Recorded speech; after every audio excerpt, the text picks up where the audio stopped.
Bueno, hoy vamos a hablar de la anatomía del cuello. Y el cuello es el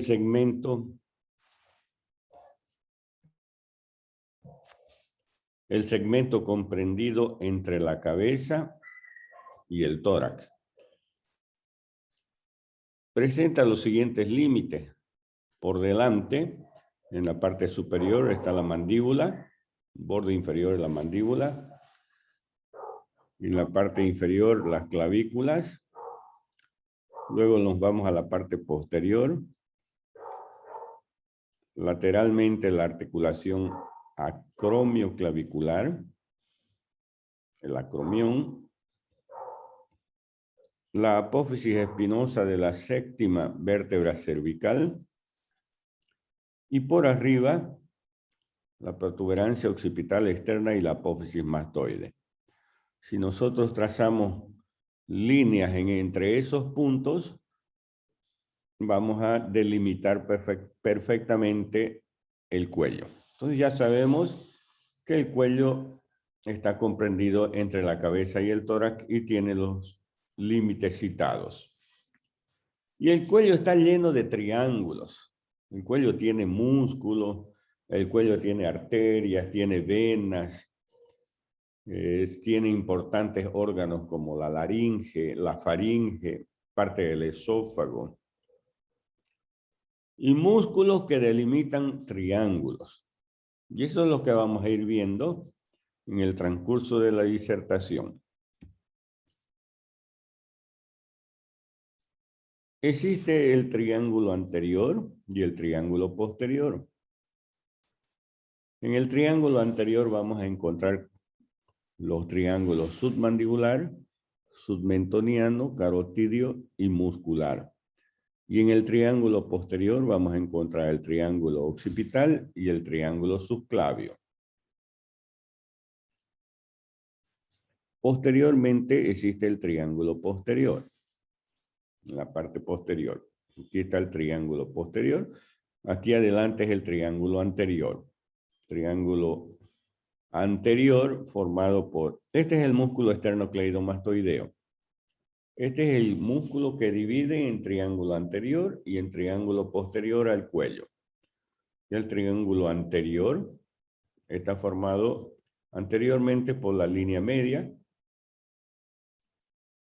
por la mandíbula por su borde inferior y el borde anterior del músculo esternocleidomastoideo. Ese es el triángulo anterior.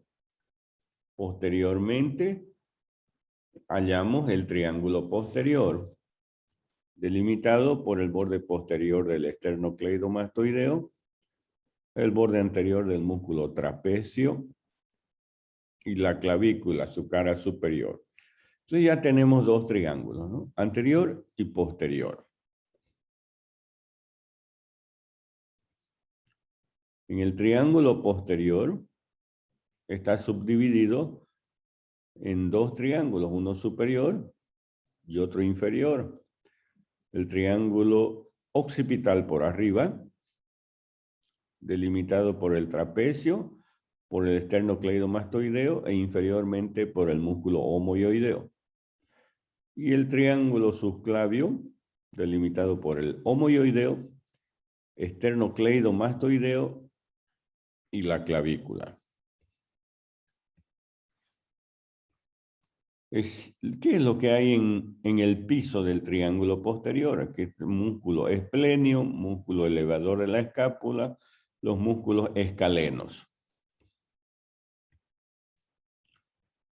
Pero también existen estructuras vasculares en el triángulo posterior, como las siguientes arterias: cervical transversa, cervical superficial, occipital, supraclavicular y escapular. Hablando de la arteria subclavia,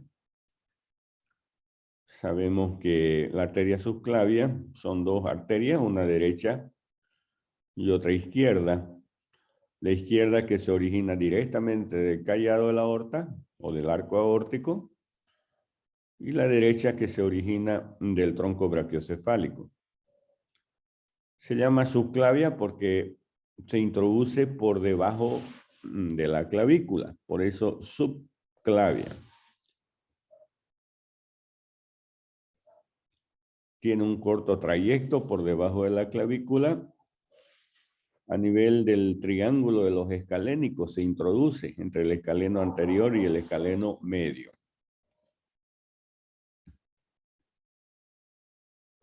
Aquí encontramos la arteria subclavia en su origen preescalénico y posescalénico, ya cuando pasa el triángulo de los escalenos. En su trayecto, esta arteria subclavia va a dar origen a varias arterias, entre las que podemos destacar la arteria vertebral, por ejemplo, ¿no? La arteria vertebral es la que se introduce a los agujeros transversos de las vértebras cervicales. Luego se va a introducir al cráneo a través del agujero occipital para formar el tronco basilar. También la arteria mamaria interna o torácica larga es la que desciende el tórax por la cara posterior de los cartílagos costales y llega a la pared abdominal anterior y se anastomosa por inoculación con la arteria epigástrica. El tronco costo cervical y el tronco tiro cérvico escapular. Tiro bicérvico escapular sería en este caso, ¿no? Entonces aquí tenemos la arteria subclavia con su rama vertebral y las otras ramas, ¿no?, que hemos nombrado. La vertebral, no se olviden, es la que asciende hasta llegar a la cavidad craneal para formar el tronco o arteria basilar. Y la arteria vertebral a nivel de los agujeros transversos de las vértebras cervicales, acompañado por el nervio de Franco-Isfran. Otra de las ramas, el tronco costo cervical, formada por la arteria cervical profunda e intercostal suprema o superior, ¿no? El tronco tiro cérvico escapular, formado por la arteria tiroidea inferior, no superior, tiroidea inferior, arteria cervical ascendente, arteria transversa superficial del cuello y la arteria supraescapular. Esas son las ramas de la arteria, estamos hablando de la arteria subclavia, ¿no?, y sus ramas. La arteria cervical ascendente asciende por la vaina del músculo escaleno anterior. Este es el músculo escaleno anterior. Medial al nervio frénico, aquí está el nervio frénico, e irriga los músculos escalenos. La arteria cervical transversa, aquí la encontramos, pasa por delante del escaleno anterior. Delante del escaleno anterior. Cruzando el plexo braquial, llega a irrigar al músculo trapecio. Aquí está pasando por delante del plexo braquial, irrigando al músculo trapecio. Esa es la arteria cervical transversa. Ya la arteria supraescapular, desde su origen, se dirige hacia la escápula, pasa por delante del nervio frénico, atraviesa el plexo braquial y desciende la escápula. A nivel de la escápula,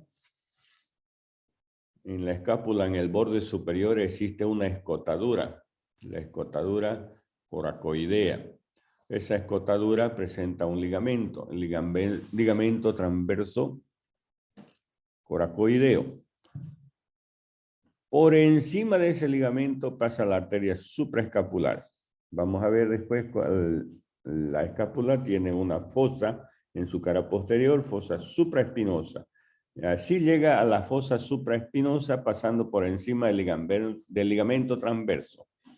Y luego va a descender hacia la fosa infraespinosa por esta escotadura o por este canal, o el canal espinoglenoideo de la escápula. Entonces, primero a la fosa supraespinosa para irrigar al músculo supraespinoso y luego se introduce a la fosa infraespinosa para irrigar a los músculos de la fosa infraespinosa.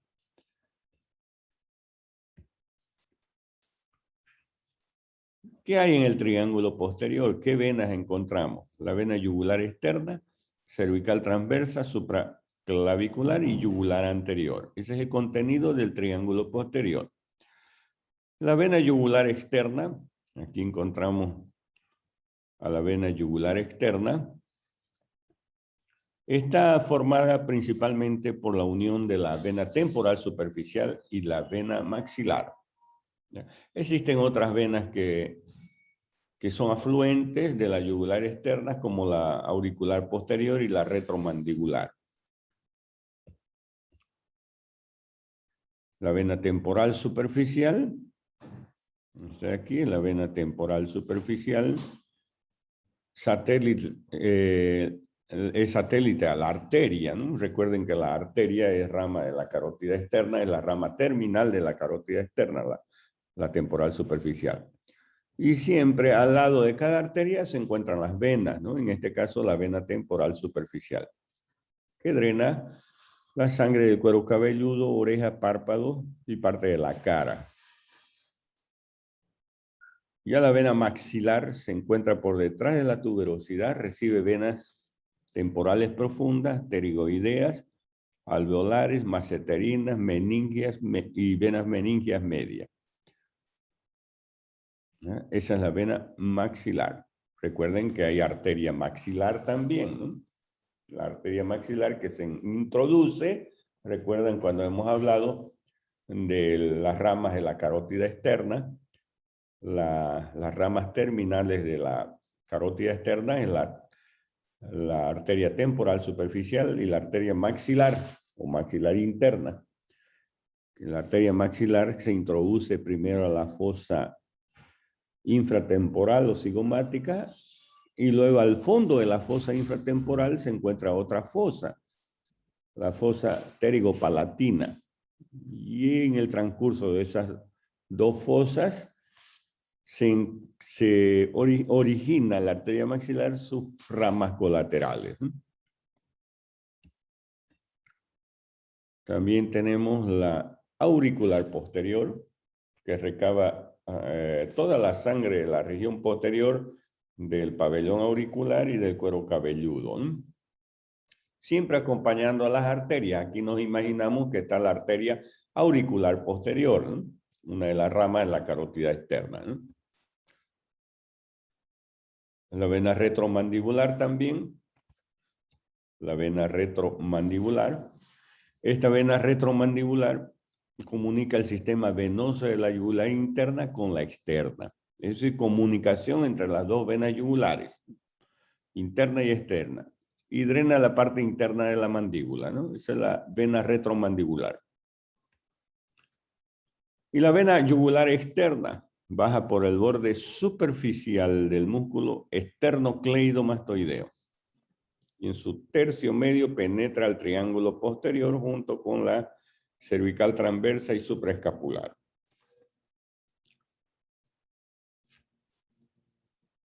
Aquí vemos el triángulo posterior. El triángulo posterior con su contenido de nervio. El nervio accesorio es el par craneal número 11. Ramas del plexo cervical y del plexo braquial, ¿no? Todo eso en el triángulo posterior. El nervio espinal, aquí vemos la salida del nervio espinal o accesorio a nivel del agujero rasgado posterior, ¿no? Del agujero rasgado posterior. Recordemos que este nervio espinal inerva al músculo trapecio y al músculo esternocleidomastoideo. Y tenemos el plexo cervical también a nivel del cuello. El plexo cervical que se origina del de la región cervical, de cervical 1, 2, 3, 4 y 5. Tiene nervios superficiales o cutáneos y nervios profundos. Entre los superficiales o cutáneos son los que inervan a la piel del cuello. Así tenemos el nervio occipital menor, que va a la parte, a inervar a la parte posterior de la región occipital. El nervio auricular mayor, el nervio transverso del cuello, que da la sensibilidad a esta parte anterolateral del cuello, y los nervios supraclaviculares, porque se encuentran por encima de la clavícula. Entonces vean ustedes la inervación sensitiva del cuello, ¿no? A través de ramas superficiales del plexo cervical. Aquí la distribución de las raíces del plexo cervical, ¿no? Y les decía que el plexo cervical está formado por las raíces anteriores de cervical 1, cervical 2, 3 y 4 y 5, ¿no? Donde la raíz de cervical 2, 3 y 4 van a formar este importante nervio, que es el nervio frénico. El nervio frénico es un nervio que desciende por el cuello, se introduce al tórax y va a ir a inervar al músculo diafragma, el principal músculo de la respiración. Músculo diafragma es el que divide el tórax del abdomen. Ahí está yendo a inervar el nervio frénico o nervio respiratorio interno. Y vean de dónde se origina, del plexo cervical. Del plexo cervical. Y el triángulo anterior, formado por el borde inferior de la mandíbula, el borde anterior del esternocleidomastoideo y la línea media, ¿no? El triángulo anterior encontramos el triángulo submandibular, submentoniano, carotidio y muscular. Aquí vemos el triángulo anterior que hemos nombrado hace un momento y dentro de este triángulo existen otros 4 triángulos en el triángulo anterior. Ya en el posterior solo el triángulo occipital y el supraclavicular, ¿no?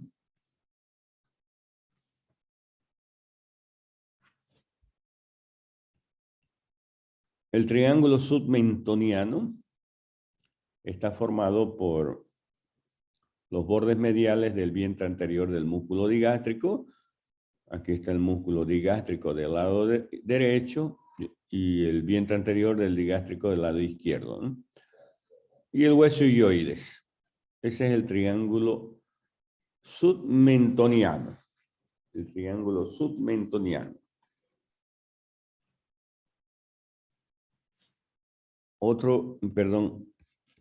Entre el contenido de este triángulo submentoniano están los ganglios submentonianos, las ramas venosas de las venas yugulares anteriores, ¿no? Aquí, las ramas venosas de las yugulares anteriores.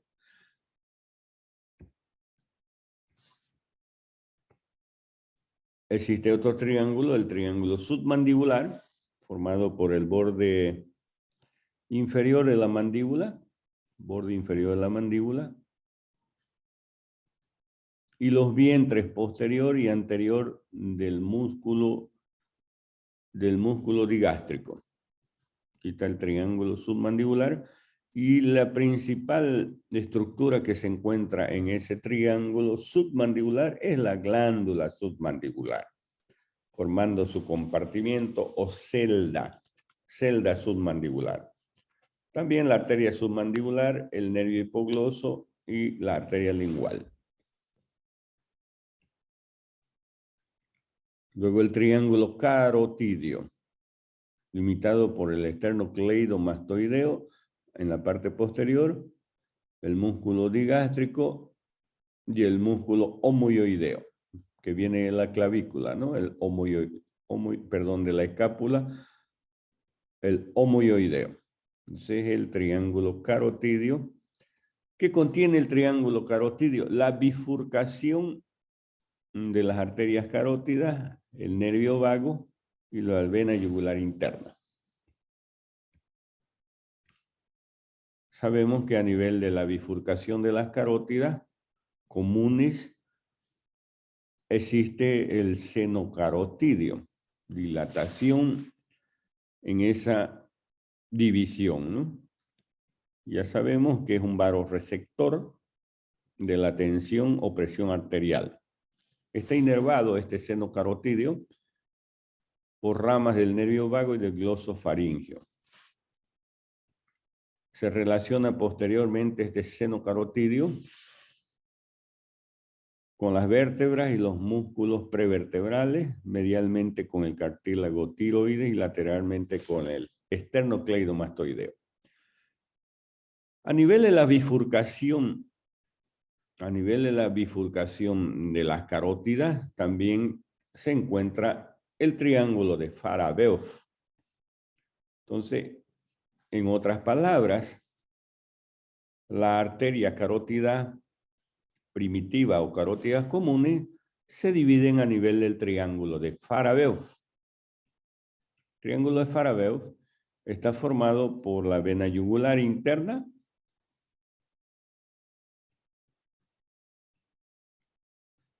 por el tronco tirolingo-facial y por el nervio hipogloso. Nervio hipogloso por arriba, ¿no? Ese es el triángulo de Farabeuf. Entonces, a ese nivel es donde se dividen las arterias carótidas. Y también tenemos otro punto de referencia, división de las carótidas. Recuerden cuando hemos hablado de la irrigación de la cabeza. Las carótidas llegan hasta el cartílago tiroides. 1 centímetro por arriba del borde superior del cartílago tiroides, ahí es donde se está dividiendo las arterias carótidas. O a nivel de la vértebra cervical 4, también es otra referencia, ¿no?, de la división de las carótidas. Existe también a nivel del cuello el tronco cervical simpático o cadena simpática, que son anterolaterales a la columna vertebral y se inician a nivel de la cervical 1. Esta cadena simpática o tronco cervical simpático presenta 3 ganglios: ganglio cervical superior, ganglio cervical medio y en la parte inferior el ganglio cervical inferior.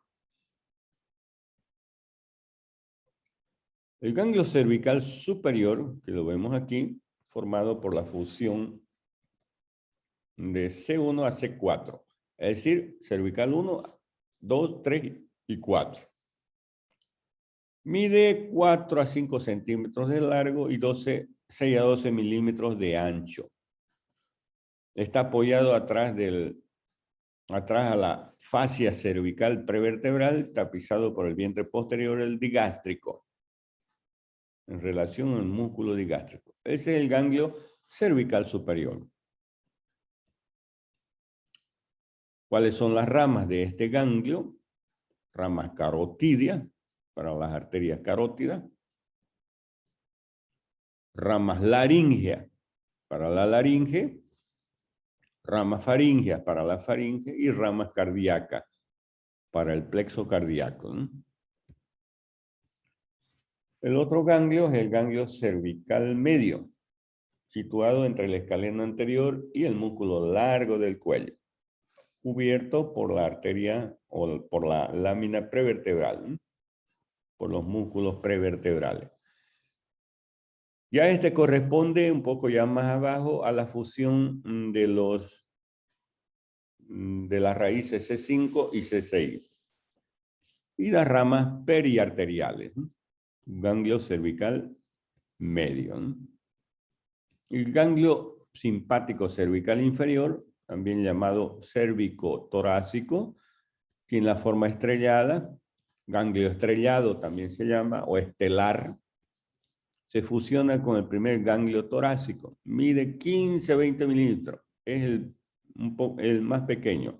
Situado a nivel de la primera costilla y delante de la apófisis transversa de C7.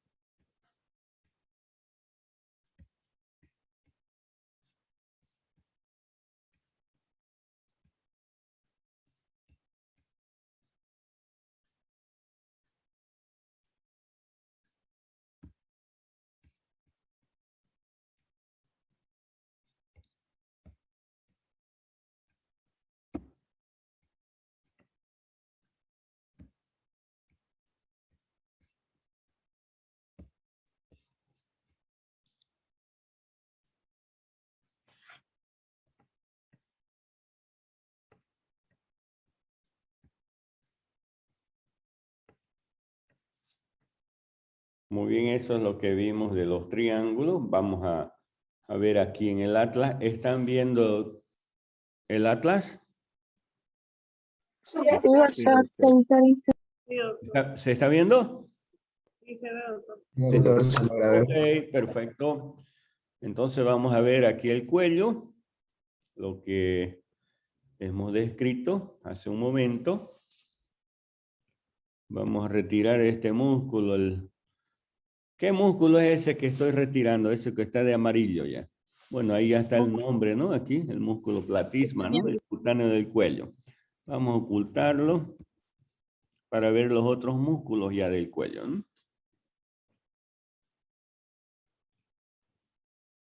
Muy bien. Entonces aquí tenemos el cuello. Aquí está el triángulo anterior del cuello. ¿Cómo está formado este triángulo anterior? A ver, ¿alguien me lo dice? Es facilito, miren. Por el borde anterior del esternocleidomastoideo, borde Sí. inferior de la mandíbula y por la línea media. Muy bien. ¿Y el triángulo posterior? Por el borde posterior del esternocleidomastoideo, por el borde superior de la clavícula y por el borde anterior del trapecio. Muy bien. Esternocleidomastoideo, trapecio y clavícula. ¿Y cuántos triángulos tiene el triángulo posterior? Dos. A ver, Sí, este es el occipital y el subclavio.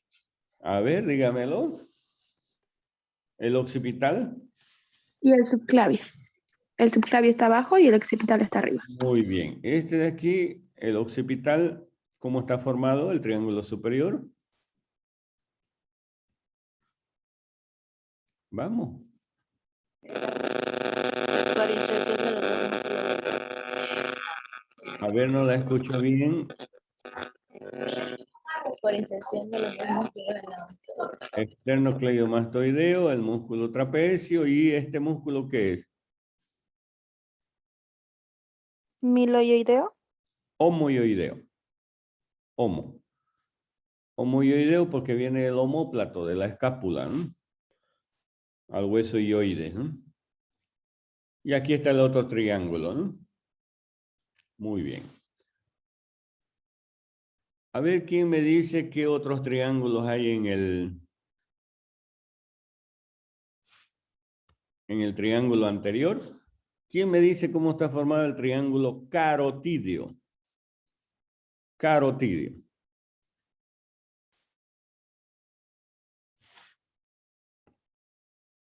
A ver. Por el digástrico, vientre posterior del digástrico, ahí está el vientre, perdón. Vamos al músculo digástrico. Aquí. Vientre posterior del digástrico, ¿no? Homoioideo. El músculo homoioideo. Y el esternocleidomastoideo, ¿no? Ahí está el esternocleidomastoideo. El digástrico, vientre posterior. Y el homoioideo. Ahí está el triángulo carotídeo, ¿no? El triángulo muscular. ¿Quién forma el triángulo muscular?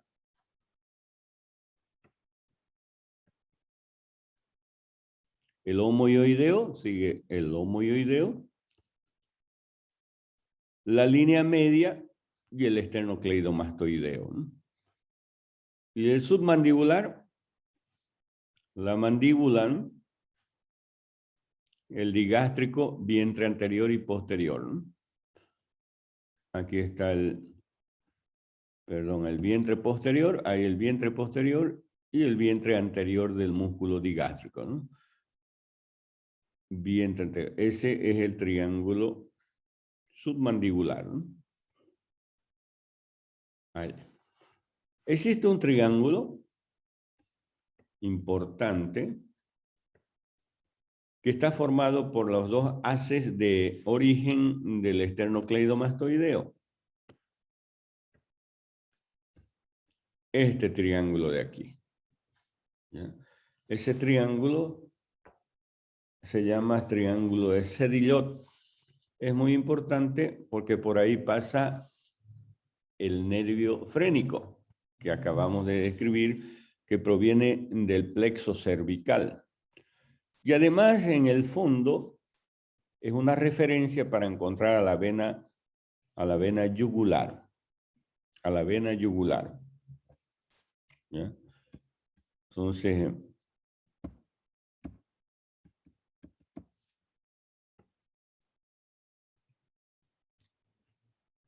ahí en el fondo nosotros encontramos la vena yugular interna.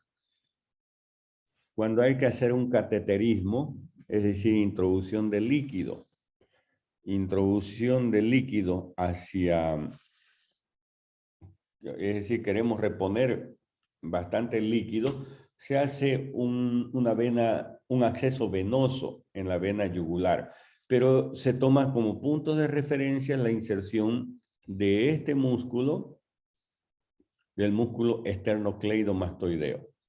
Entonces ese triángulo es Sedillot, está formado por el haz external del esternocleidomastoideo, el haz clavicular del esternocleidomastoideo y por debajo la clavícula. Muy bien, es importante que ustedes sepan también ese triángulo, ¿no? Entonces vamos a disminuir las venas. Doctor, una consulta. ¿Cómo dijo que se llamaba ese triángulo? Por favor, Sedillot. no lo pude anotar. Sedillot.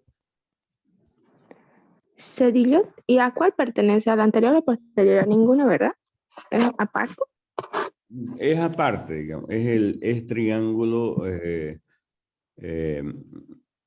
o sea, no se puede decir anterior o posterior, digamos, ¿no? Es un triángulo que es punto de referencia de la vena yugular interna, ¿no? Ay, ya, doctor. Muchas gracias. Nada.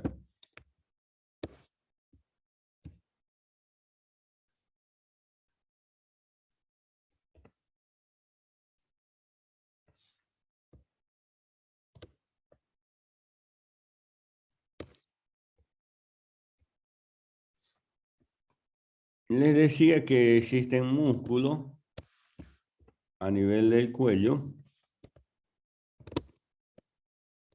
y esos músculos están delimitando los triángulos. Pero esos músculos están formados esos músculos están en unos compartimientos musculares, en regiones musculares. Es por eso que a nivel del cuello vamos a encontrar regiones musculares, como por ejemplo región profunda media, región profunda lateral, región de los músculos infraioideos y supraioideos, región anterolateral. Y eso es lo que vamos a ir viendo, los músculos que se encuentran en el cuello, ¿ya? ¿Tienen alguna pregunta hasta el momento?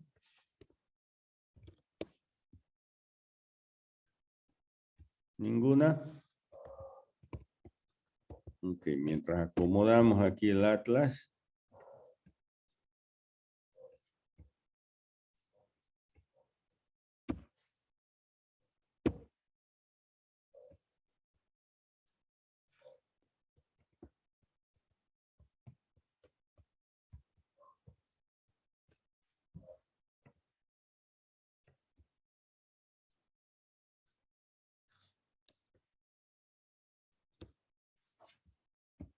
Retiramos el platisma. A ver, vamos a comenzar a hablar de la región anterolateral del cuello. En esta región vamos a encontrar un músculo que se llama músculo esternocleidomastoideo. ¿Por qué se llama esternocleidomastoideo? Porque tiene una inserción a nivel del esternón, a nivel de la horquilla del esternón, cleido porque tiene una inserción a nivel de la clavícula y mastoideo porque tiene una inserción a nivel de la apófisis mastoides del temporal. Pero algunos fascículos se dirigen a nivel del occipital, la línea curva occipital superior. Este músculo, como tiene 4 porciones, esternocleido, mastoideo, occipital, también se llama cuádriceps de la cabeza. Esa es la inserción del músculo esternocleidomastoideo. ¿Cuál es el movimiento o la acción que presenta este músculo? Vean ustedes cómo inclina prácticamente la cabeza, la columna vertebral, ¿no? Es una de las funciones que presenta este músculo. También flexiona la cabeza. Flexiona la cabeza. Vean ustedes principalmente su haz external, porque su haz clavicular es más inclinador. Y también este músculo rota la cabeza. Es decir, nos hace decir no, ¿no? Vean ustedes que este músculo esternocleidomastoideo nos dice no, nos dice sí, sí cuando flexiona, ¿no? Entonces esa es la función del esternocleidomastoideo. Y la inserción, ¿no? Luego tenemos también otros músculos. Región lateral. Esta es la región anterolateral, ¿no? Del músculo esternocleidomastoideo. Y aquí tenemos la región ya lateral. Vamos a retirar el esternocleidomastoideo, que ya lo hemos visto. Y vamos a ir viendo un poco más profundo ya la inserción de los músculos escaleno. Músculo escaleno anterior. Tenemos el músculo escaleno medio. Y se encuentra también el músculo escaleno posterior. ¿Dónde se originan los músculos escalenos? El escaleno anterior, ahí, tiene 3 fascículos de origen. En realidad 4, digamos, ¿ya? En las apófisis, en los tubérculos anteriores de las apófisis transversas, de la cervical 3, cervical 4, cervical 5 y cervical 6. 3, 4, 5 y 6.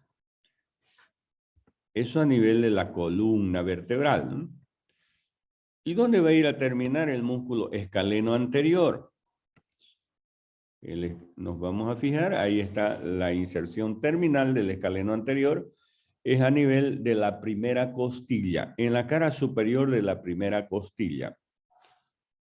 Existe un tubérculo, precisamente a ese nivel, se llama tubérculo de Linz-Franz. Es precisamente para la inserción de ese músculo, el escaleno anterior.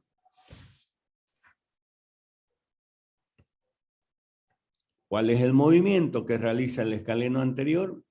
Flexión de la columna, es decir, flexiona la cabeza. Ahí está la inserción del escaleno anterior. En los tubérculos anteriores de las apófisis transversas de la cervical 3, 4, 5 y 6. Y terminando ¿a dónde? A nivel de la cara superior de la primera costilla, ¿no?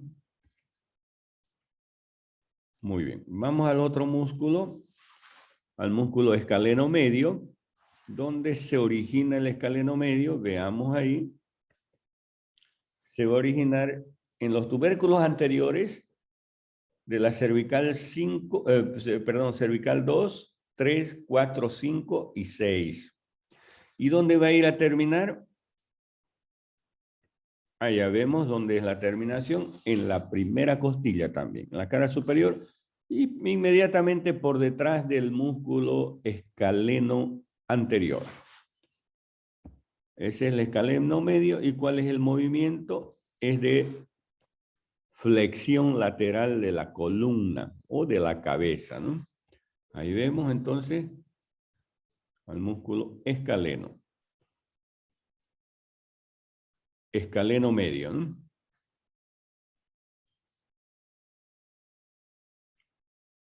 Ahora vamos al otro escaleno, el músculo escaleno posterior. ¿Dónde se origina el escaleno posterior? El músculo escaleno posterior en los tubérculos posteriores de las apófisis transversas de la cervical 4, 5 y 6.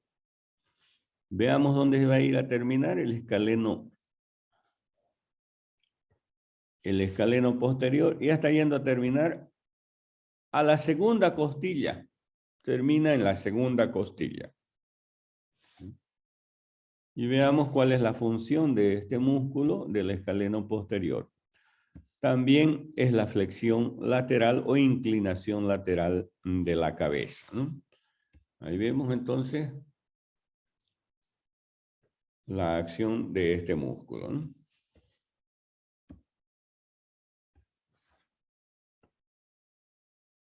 Entre estos músculos, principalmente entre el escaleno anterior y el escaleno medio, se encuentra el triángulo de los escalenos. ¿Qué es lo que pasa por ese triángulo?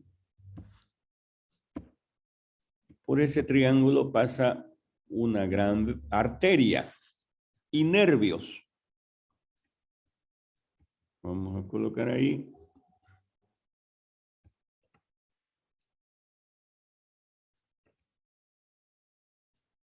Ahí vemos. Escaleno anterior, escaleno medio, ahí está el triángulo de los escalenos. ¿Qué es lo que pasa por ese triángulo? El plexo braquial. Ven ustedes las raíces del plexo braquial. Y esta gran arteria, que es la arteria subclavia. Aquí por delante va a pasar una vena por delante del escaleno anterior. Es la vena subclavia. ¿Ya? Miren ustedes, por delante del escaleno anterior, la vena subclavia. Y entre el escaleno anterior y el escaleno medio, la arteria subclavia y el plexo braquial. Muy bien, ya vemos lo que está pasando por esos triángulos, ¿no?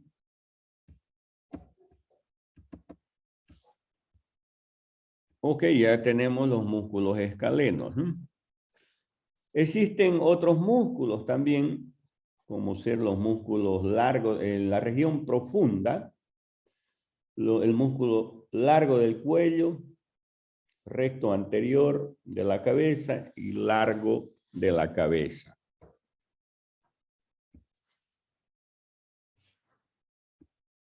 Vamos a introducirnos ahí un poco más profundo. La porción vertical del músculo largo del cuello, en realidad este músculo, como su nombre lo indica, es un músculo alargado que se origina en las vértebras cervicales C2, C3, C4, C5, C6 y C7 y va a ir a terminar a nivel del atlas, este músculo largo del cuello. Rota la cabeza. Esa es la función que tiene el músculo largo del cuello.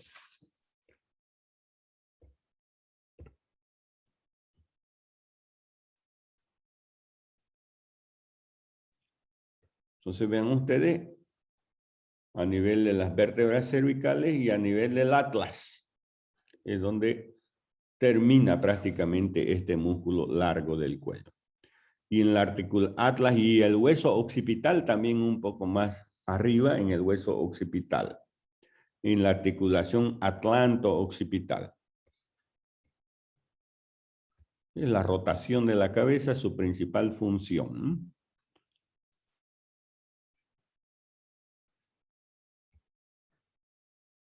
Ahí está la porción vertical, el músculo largo de la cabeza. Ese ya es el músculo largo de la cabeza, se origina en la columna cervical C3, C4, C5 y C6. Y recuerden que termina en la porción basilar del hueso occipital. En la porción basilar del hueso occipital. Ya estamos hablando del músculo largo de la cabeza. ¿Cuál es el movimiento? Es la flexión de la cabeza. Vean, todos estos músculos nombrados tienen esos movimientos de flexión de la cabeza, inclinación y rotación de la cabeza, ¿no? Ese sí ya es el músculo largo de la cabeza. Entonces, originándose en las vértebras, cervical 3, 4, 5 y 6, para ir a terminar a nivel de la porción basilar del occipital. Existen otros músculos a nivel de la región lateral, que son los músculos intertransversos. Y ya esos están un poco más profundos.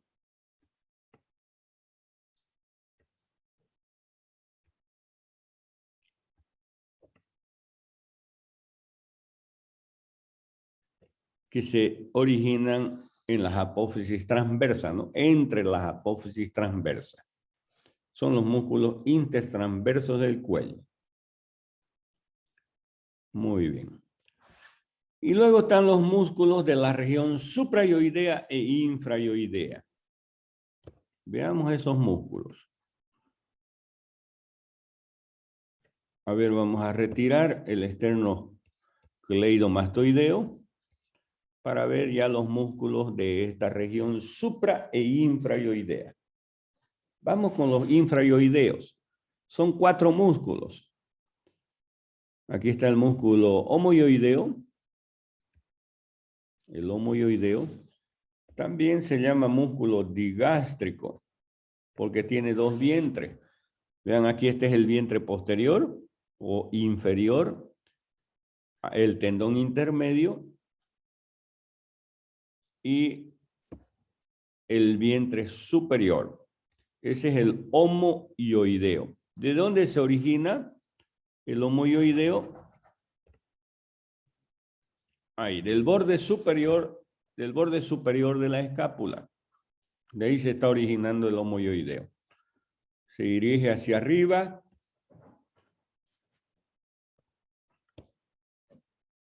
Para ir a formar el tendón intermedio y luego el vientre superior del músculo homoyoideo para terminar en el hueso yoide. Por eso se llama homoyoideo, ¿no? Porque se origina del omóplato o escápula y termina en el hueso yoides. Ese es el homoyoideo. Vamos con otro músculo. El músculo aquí, esternoyoideo. El esternoyoideo. ¿De dónde se origina el esternoyoideo? Del esternón. ¿Y dónde va a ir a terminar?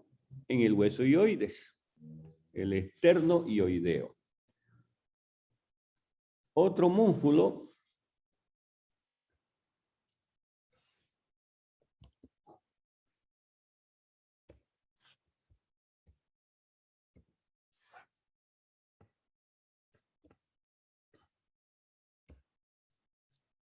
el esternotiroideo.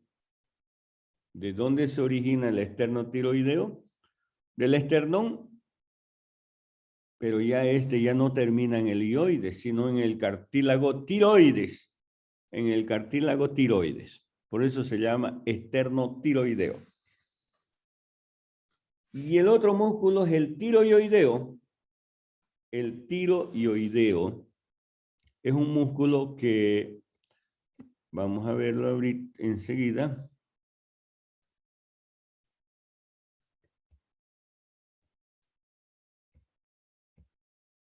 Vamos a retirar el esternoyoideo.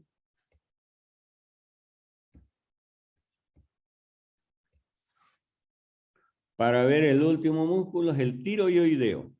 Ahí está el tiroideo. ¿De dónde se va a originar el tiroideo? Del cartílago tiroides al hueso yoides. ¿No? Entonces esos son los 4 músculos que se encuentran en la región infrayoidea. ¿Por qué se llama infrayoidea? Porque están por debajo del hueso yoides, ¿no? Aquí está el hueso yoides. Esos músculos los encontramos en el triángulo anterior del cuello. Pero hay otros músculos que se encuentran en la parte superior del hueso yoides. Son los músculos de la región suprayoidea. Antes de de mencionar a los suprayoideos, los infrayoideos están prácticamente inervados por el asa cervical. El asa cervical. Ahora vamos a los suprayoideos. Nos vamos a aproximar un poquito a los suprayoideos.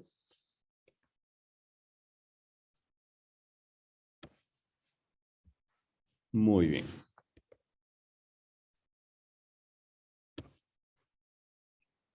¿Quién me dice qué músculo es este? Estamos Es hablando el ya. músculo digástrico. Muy bien, músculo digástrico. Su vientre posterior y su vientre anterior. El vientre posterior, ¿de dónde se origina? A ver. En la ranura digástrica En la del... ranura digástrica del hueso temporal. Muy bien. Luego aquí está el tendón intermedio. El tendón intermedio. Y luego el vientre anterior del digástrico para terminar en la fosita digástrica. ¿No es cierto? En la fosita digástrica.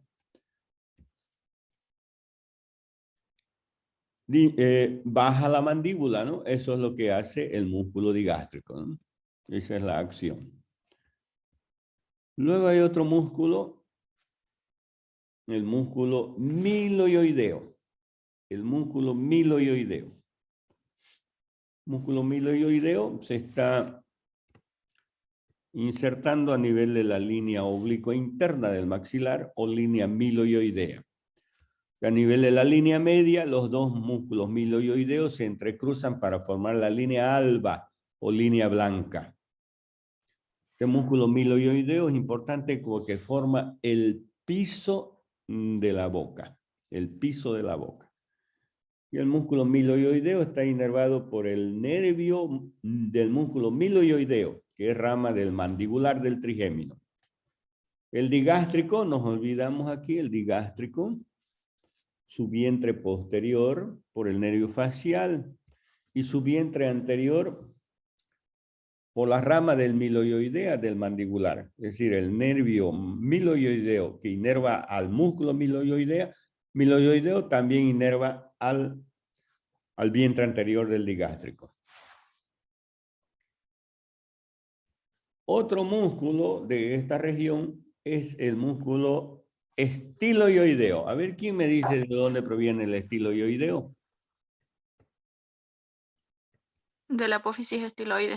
Muy bien, de la apófisis estiloides del hueso. Ahí miren, ahí está bonito para verlo.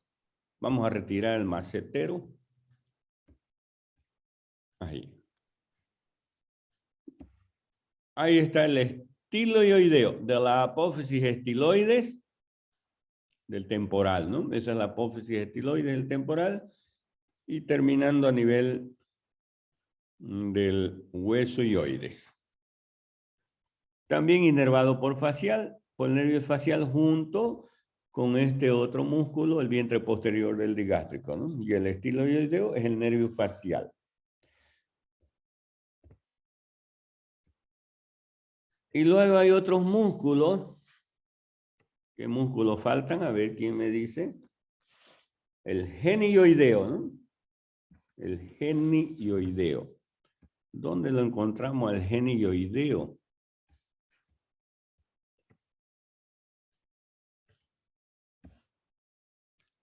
Hemos retirado al miloioideo para verlo a los músculos genioideo. ¿De dónde provienen el genioideo? A ver quién me dice. De la mandíbula. La mandíbula de las apófisis geni, ¿no? Genis inferiores. Porque las genis superiores son ¿para qué músculos? Geniogloso. Geniogloso, muy bien, perfecto. Ahí, genioideo de un lado, genioideo del otro lado. ¿No es cierto?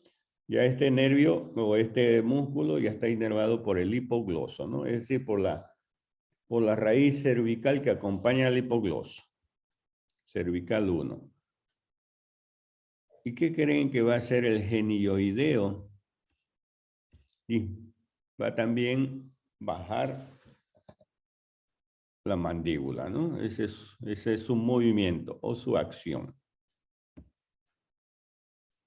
Muy bien. Ya hemos visto entonces los músculos, los triángulos que hay en esta región.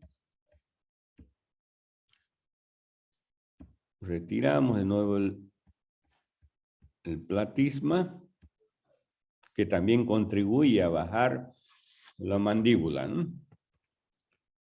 Y existe un órgano, les decía yo que a nivel del cuello existen músculos y órganos importantes, entre ellos la laringe, que forma parte del aparato respiratorio. Vamos a sacar los músculos y vamos a ver la laringe. El aparato respiratorio.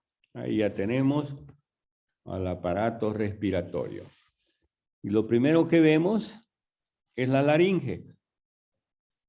Esto es la laringe. ¿Ya? La laringe está constituido por cartílago y por repliegues membranosos. Esa es la constitución de la laringe. Es un órgano importante de la fonación. Es decir, en el interior de la laringe vamos a encontrar las cuerdas vocales, que la vibración de las cuerdas vocales, al pasar el aire por el interior de la laringe, al vibrar las cuerdas vocales, es que se produce el timbre de la voz. Y ustedes saben que la voz es diferente de un niño, es diferente de un adulto, es diferente de una tercera edad, es diferente del hombre y de la mujer.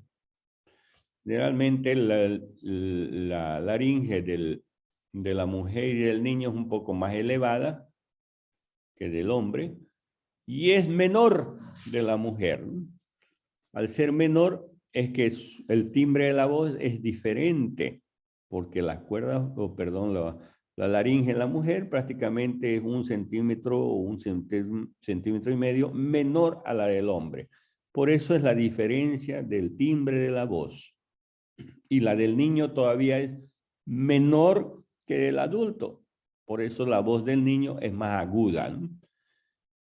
Ya de la tercera edad, el timbre de la voz es diferente porque las cuerdas vocales, los músculos, ligamentos que forman las cuerdas vocales están prácticamente, ya no tienen ese movimiento de vibración. Por eso es que la diferencia de la voz es más notoria, ¿no? Ya en el anciano, en el tercera edad, ¿no? ¿Y dónde está situada la laringe? En la parte media del cuello, ¿no? En la parte media del cuello, por delante de la faringe. Aquí por detrás de la laringe se encuentra la faringe. Aquí vemos partecita de la faringe. Y luego ya está la columna vertebral, ¿no?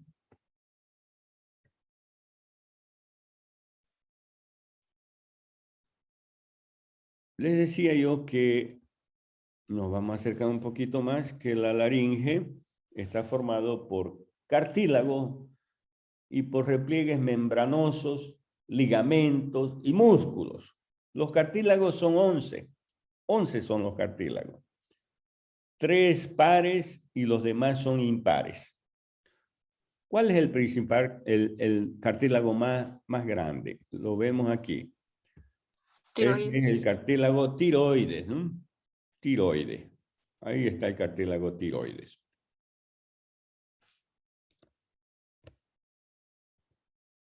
Ahí está el cartílago tiroides. Es el cartílago más voluminoso que tiene la laringe. Ahí está el cartílago tiroides. El cartílago tiroides va a presentar para su estudio 2 láminas. Aquí están las láminas. Una lámina del lado derecho y otra lámina del lado izquierdo. Entre las 2 láminas en la línea media encontramos una escotadura. Es la escotadura tiroidea. Luego el borde anterior del cartílago tiroides. Superiormente vamos a encontrar las astas superiores y en la parte inferior las astas inferiores. Ahí vemos astas superiores y astas inferiores. ¿Y qué es lo que presenta? Ahí vemos el cartílago. Esto se llama, la unión de las dos láminas del cartílago tiroides se llama ángulo interno o ángulo entrante del cartílago tiroides. No confundir el cartílago con el hueso. Ya este es el hueso hioides que está por encima. Vean ustedes, este hueso hioides es uno de los huesos que no se articula con ningún otro hueso. Ningún otro hueso. No está articulándose ni con la columna, ni con el cartílago, ni con la mandíbula. ¿Por qué está en esa posición este hueso hioides que tiene esa forma? Debido a los músculos y a los ligamentos y a las membranas que lo unen con los órganos vecinos. Hace un momento vimos los músculos suprayoideos y los músculos infrayoideos. Y existen, por ejemplo, una membrana, en este caso, que une el hueso hioide al cartílago tiroides, la membrana tiroidea. Por eso está en su posición el hueso hioide, ¿no? Muy bien, ese es el cartílago tiroides, ¿no?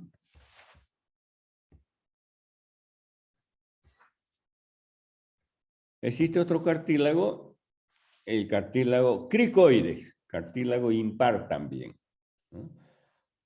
Cartílago cricoide. Veamos el cricoides. ¿Qué forma tiene ese cartílago cricoide? En forma de un anillo, ¿no? Miren ustedes. En forma de un anillo. Un orificio superior y un orificio inferior, ¿no?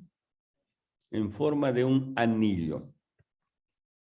En la parte anterior presenta un pequeño tubérculo. Es el tubérculo del cartílago cricoide. Este es el arco del cricoide, ¿no? El arco del cricoide. Y la parte posterior presenta una lámina, la lámina del cricoide.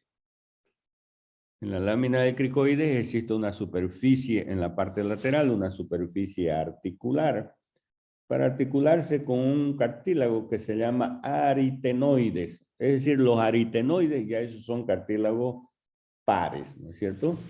Los cartílagos pares. De un lado, la superficie articular, y del otro lado. Ya este cartílago cricoides se va a articular con el tiroides y por abajo con una membrana, a través de una membrana con la tráquea, ¿no? Va a continuarse con la tráquea. Vean ustedes, aquí ya está la tráquea, aquí son los cartílagos de la tráquea y el ligamento cricotraqueal o membrana cricotraqueal. Y lo que les decía hace un momento, el cartílago cricoides se va a articular con el aritenoide y aquí con el cartílago tiroides también, ¿no?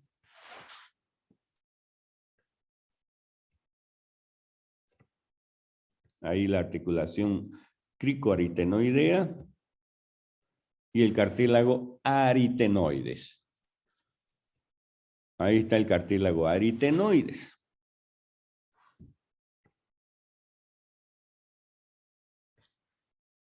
El cartílago aritenoide. Es importante este cartílago aritenoides. Vean que tiene la forma prismática triangular. Están situados, son dos, ¿no? Situados en las partes laterales de la lámina del cricoide.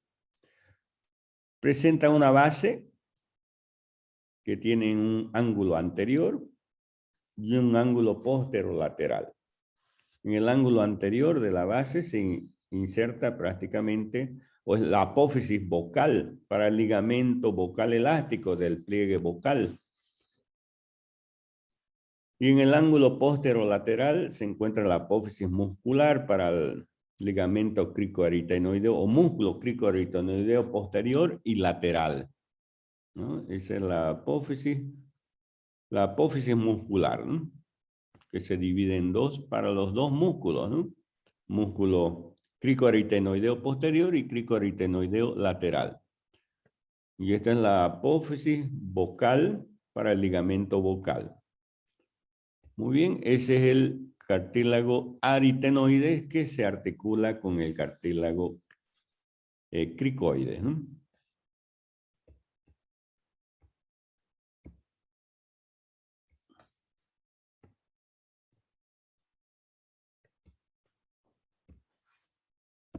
Ahí el cartílago, perdón. El cartílago aritenoides, ¿no?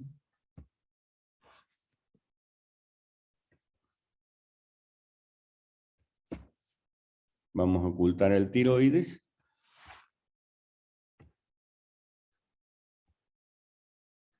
Ahí está el cartílago aritenoides, ¿no?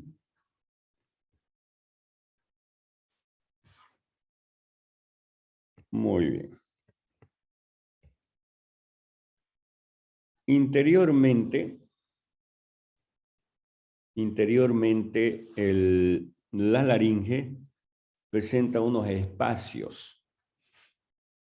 Entre los espacios se encuentra el ventrículo laríngeo. ¿Ya? Ventrículo laríngeo. Ahora vean ustedes. Tenemos el cartílago aritenoides que hemos dicho que presenta la apófisis vocal, y la apófisis muscular. En el aritenoides se inserta este ligamento, el ligamento vestibular. Ligamento vestibular, que se extiende desde el ángulo entrante del cartílago tiroides. He sacado aquí el cartílago tiroides, ¿no es cierto? Hace un momento. Imagínense que este ligamento vestibular viene del ángulo interno o entrante del cartílago tiroides y va hasta el cartílago aritenoides. Ese es el ligamento vestibular. Y hay otro ligamento, es el ligamento vocal. El ligamento vocal.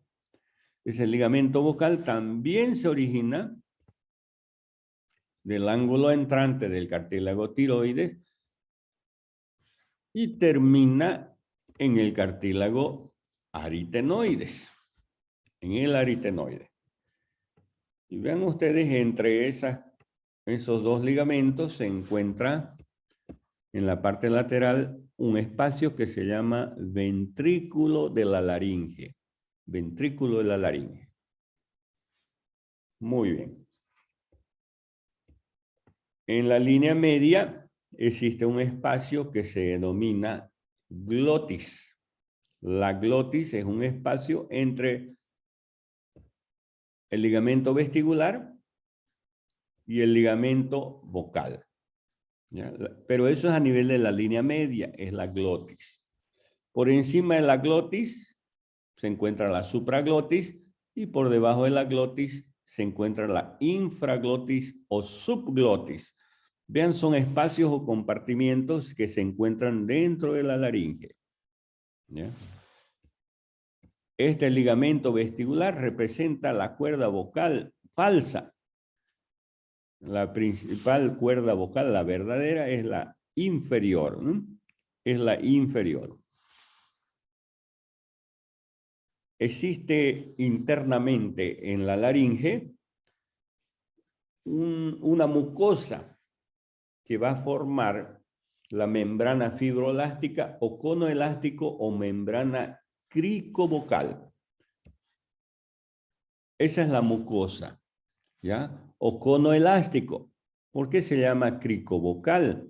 Porque va del cartílago cricoides al ligamento vocal que vimos hace un momento, ¿no? Al ligamento vocal.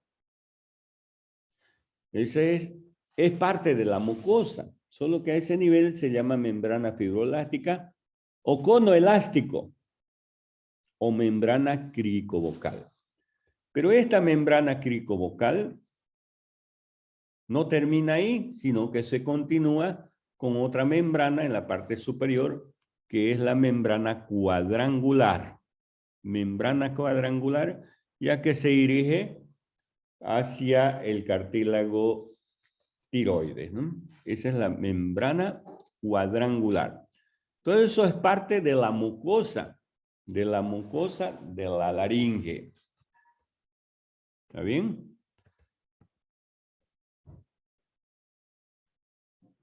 Ok.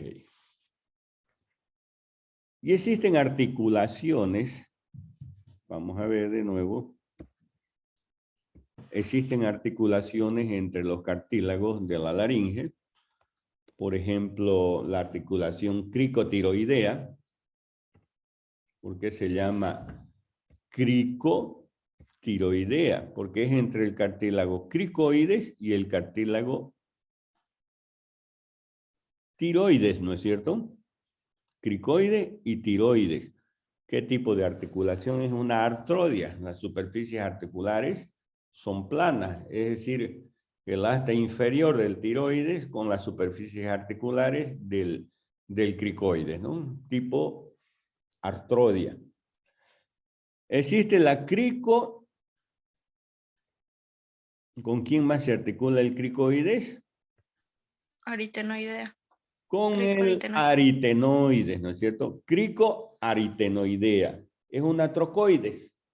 Es una trocoides porque tienen superficies articulares en forma elíptica. En forma elíptica.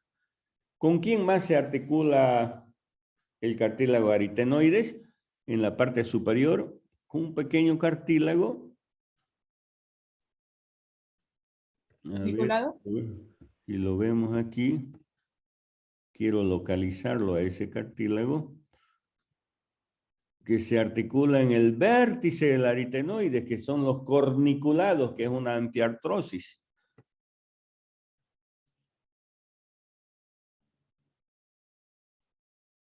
No consigo visualizarlo, pero es en el vértice del aritenoide se encuentra el corniculado.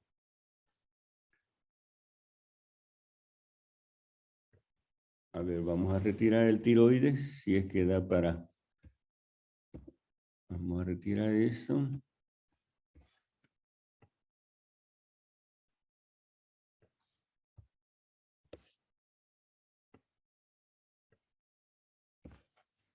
Ahí está el corniculado, miren ustedes. ¿Ya? Entonces, vamos desde cricoides, superficie articular, ¿para quién? Tiroides. Para el tiroides, ¿no? Su asta inferior del tiroides, luego superficie articular del cricoides para el aritenoides, y en el vértice o en la parte superior, recuerden que el aritenoides tiene una forma triangular, aquí están sus apófisis en la base, y en el vértice ahí está el cartílago corniculado.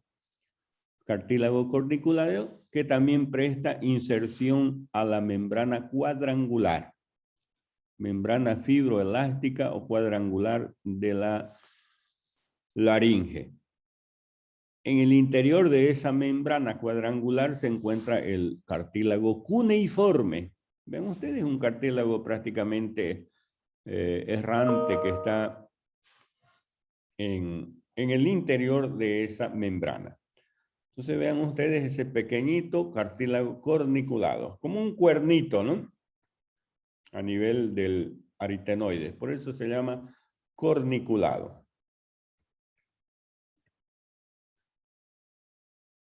Muy bien, vean aquí hemos sacado el ventrículo de la laringe de un lado. Aquí está el ventrículo de la laringe. Aquí está la subglotis. Aquí en la línea media la glotis. Y por encima saquemos esta, la supraglotis, ¿no? Supraglotis, la glotis y la infraglotis. Y lateralmente los ventrículos de la laringe. Ligamento vestibular o cuerda vocal falsa. Vamos a sacar el cono elástico. Aquí está el ligamento vocal o cuerda vocal verdadera, ¿no? Y es así el interior de la laringe, ¿no? Vean este cartílago, el cartílago cuneiforme, ¿no? El cartílago corniculado, el aritenoide, el cricoide. Y hay otro cartílago en la parte superior, lo vamos a ver enseguida. Vamos a ocultar la membrana tiroidea para ver este otro cartílago.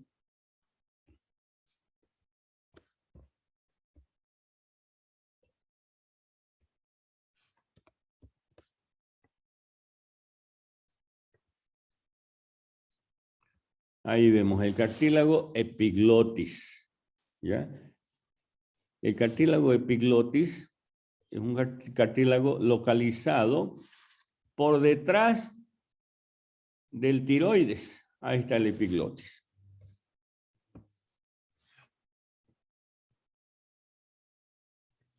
Aquí está, supongamos o nos imaginemos que está aquí el cartílago tiroides.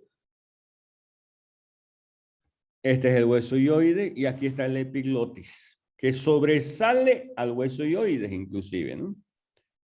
Esa forma tiene el cartílago epiglotis, de forma oval, de forma ovalada, más ancho en su parte superior y más puntiagudo en su parte inferior. Se caracteriza por tener una serie de orificios vasculares, ¿ya?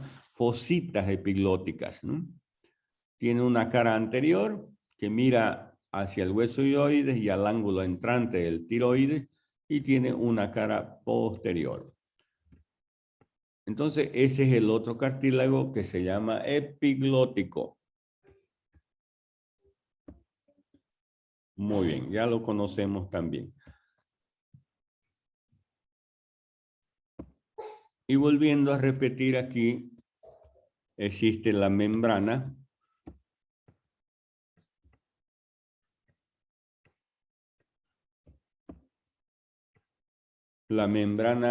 tiroidea. Une el cartílago tiroide al hueso hioides. Y esa membrana tiroidea presenta en su parte lateral un orificio para la arteria laríngea superior y los nervios laringios. En la parte inferior existe el cono elástico, que es parte de la mucosa de la laringe, y otra membrana o ligamento cricotraqueal. En la línea media, uniendo el hueso hioides al cartílago tiroides, el ligamento tiroideo, y en la parte inferior, uniendo el cartílago tiroides al cricoides, el ligamento cricotiroideo. ¿Quién irriga la laringe?